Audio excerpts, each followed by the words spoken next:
Discours inaugural de JFK, 20 janvier 1961, 12h11 HN. Nous observons aujourd'hui non pas une victoire du parti mais une célébration de la liberté, symbolisant une fin ainsi qu'un début.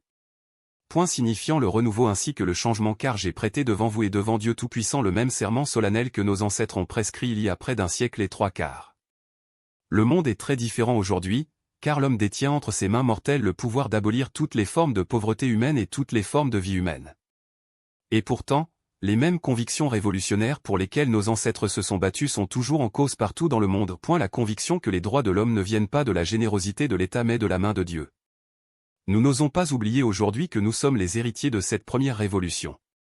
Que la parole sorte de ce moment et de ce lieu aux amis comme aux ennemis, que le flambeau a été passé à une nouvelle génération d'Américains nés dans ce siècle, tempérés par la guerre, disciplinés par une paix dure et amère, fiers de notre héritage ancien. Et peu disposés à assister ou à permettre la lente défaite des droits de l'homme auxquels cette nation a toujours été attachée et auxquels nous nous engageons aujourd'hui, chez nous et partout dans le monde.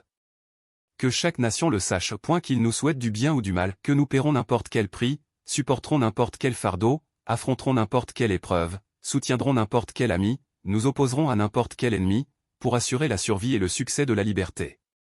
C'est ce que nous promettons, et plus encore. À ces anciens alliés dont nous partageons les origines culturelles et spirituelles, nous promettons la fidélité d'amis fidèles. Unis, il y a peu de choses que nous ne pouvons pas faire dans une multitude d'entreprises coopératives. Divisés, nous ne pouvons pas faire grand-chose, car nous n'osons pas relever un défi puissant, en désaccord et en nous séparant. Aux nouveaux États que nous accueillons dans les rangs des pays libres, nous promettons qu'une forme de contrôle colonial n'aura pas disparu simplement pour être remplacée par une tyrannie bien plus féroce. Nous ne nous attendons pas toujours à ce qu'ils soutiennent notre point de vue. Mais nous espérons toujours les voir soutenir fermement leur propre liberté, et de s'en souvenir, dans le passé. Ceux qui cherchaient bêtement le pouvoir en chevauchant le dos du tigre se sont retrouvés à l'intérieur.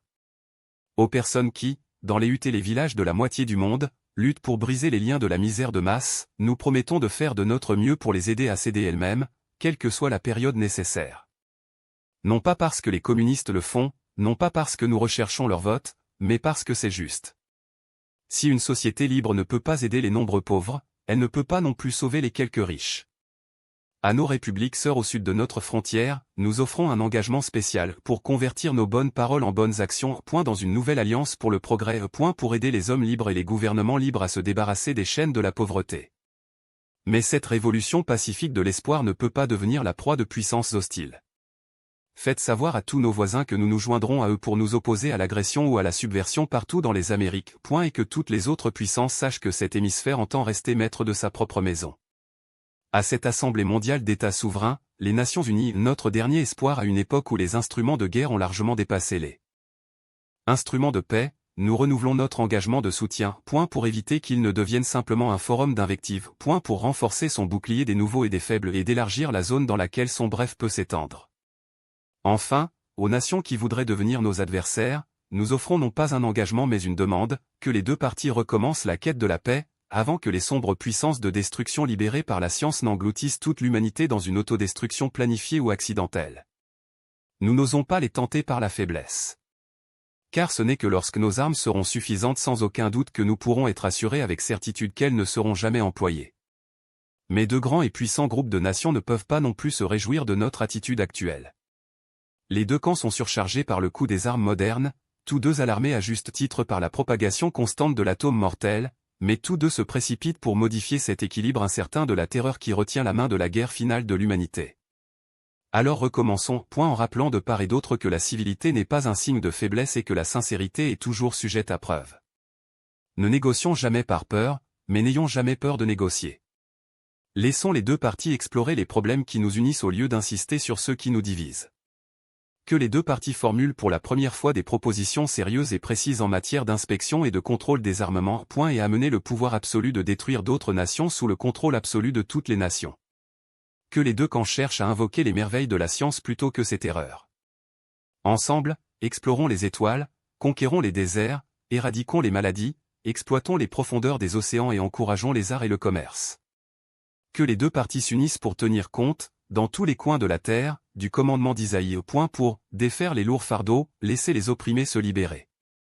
Et si une tête de pont de coopération pouvait faire reculer la jungle des soupçons, que les deux parties s'unissent pour créer un nouvel équilibre des pouvoirs, mais un nouveau monde de droit, où les forts sont justes et les faibles en sécurité, et la paix préservée. Tout cela ne sera pas terminé dans les 100 premiers jours. Et cela ne sera pas non plus terminé dans les 1000 premiers jours, ni dans la vie de cette administration, ni même peut-être dans notre vie sur cette planète.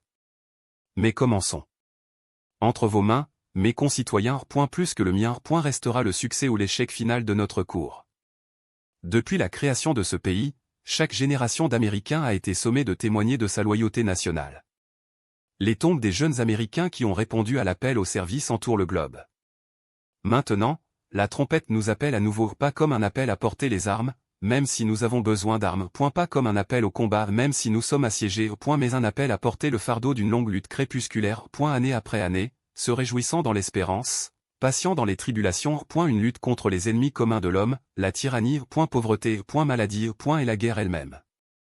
Pouvons-nous forger contre ces ennemis une grande alliance mondiale, nord et sud, est et ouest, qui peut assurer une vie plus fructueuse à toute l'humanité? Allez-vous vous joindre à cet effort historique? Dans la longue histoire du monde, seules quelques générations se sont vues confier le rôle de défendre la liberté à l'heure du danger maximum. Je ne recule pas devant cette responsabilité, je m'en félicite. Je ne crois pas qu'aucun d'entre nous puisse échanger sa place avec un autre peuple ou une autre génération. L'énergie, la foi et le dévouement que nous apportons à cette entreprise illumineront notre pays et tous ceux qui le servent, et la lueur de ce feu peut véritablement éclairer le monde. Et donc, mes compatriotes américains, ne demandez pas ce que votre pays peut faire pour vous, demandez ce que vous pouvez faire pour votre pays. Mes concitoyens du monde. Ne demandez pas ce que l'Amérique fera pour vous, mais ce que nous pouvons faire ensemble pour la liberté de l'homme. Enfin, que vous soyez citoyens américains ou citoyens du monde, demandez-nous ici les mêmes normes élevées de force et de sacrifice que nous vous demandons. Avec une bonne conscience, notre seule récompense sûre, avec l'histoire le juge final de nos actes, allons diriger le pays que nous aimons, demandant sa bénédiction et son aide, mais sachant qu'ici sur terre, l'œuvre de Dieu doit vraiment être la nôtre.